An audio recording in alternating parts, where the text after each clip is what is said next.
Hi YouTube, it's Alan Sugano. I'm the president of ADS Consulting Group, and today's topic is about the August 2022 Patch Tuesday. So Microsoft released a ton of patches on August 9th, 2022. It addresses, depending on who you talk to, a record 121 or maybe even up to 141 security vulnerabilities on the Windows OS and related software. 17 of those 141 vulnerabilities are listed as critical. 2 are zero-day vulnerabilities.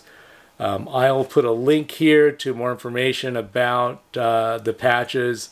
They include some remote code execution and other really bad vulnerabilities and some of them have already been exploited actively in the wild.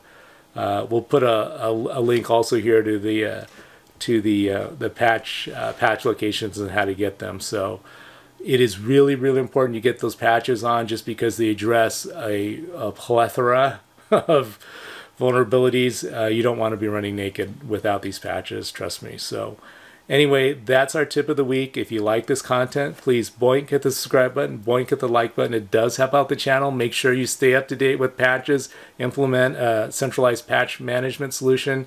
If you need some help implementing something like that, you can send an email to info@adscon.com. We can definitely help you out with that. Stay safe out there. Patch your servers, patch your computers. Thanks a lot for listening, and we will talk to you soon.